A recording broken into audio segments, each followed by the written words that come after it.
13 août 1998.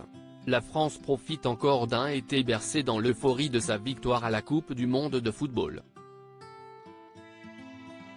Elle perd brutalement l'un de ses grands noms de la chanson.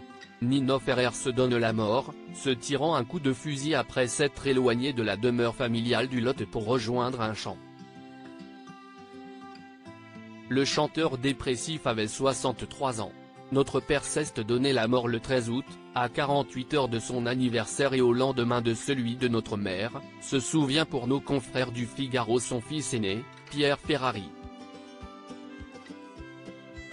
En se suicidant, Nino Ferrer laisse derrière lui sa veuve Kinou Ferrari, décédée le 17 mars 2022 à l'âge de 74 ans, et leurs 2 enfants, 2 garçons prénommés Pierre et Arthur.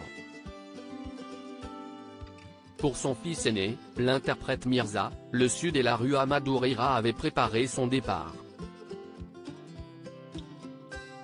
Il a pris le soin d'envoyer, notre mère, faire des courses, nous a laissé une lettre à chacun, a mis son Panama, pris un cigare et est parti faire son coup en douce. Nino Ferrer n'avait pas caché à ses proches son désir d'en finir avec la vie. Nino Ferrer, sa veuve s'était confiée sur son suicide peu avant sa mort. Le chanteur des Cornichons et du Téléphone mettait sur pause l'enregistrement de son dernier album, funèbrement intitulé Suite et Fin. Kinou Ferrari s'était inquiété de l'état dépressif de son mari et avait fait venir un médecin. À celui-ci, Nino Ferrer avait annoncé qu'il se donnerait la mort 2 jours plus tard. Une déclaration à laquelle le professionnel de santé répond par une prescription d'anxiolytiques.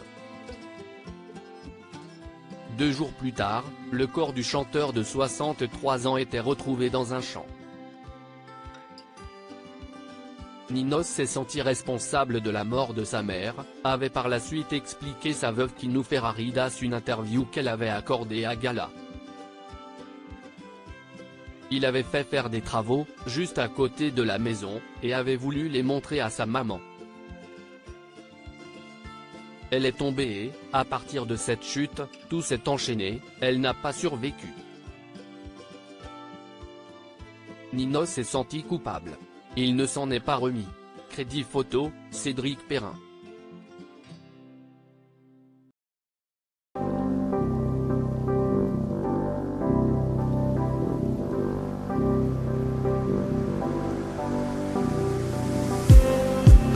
Just need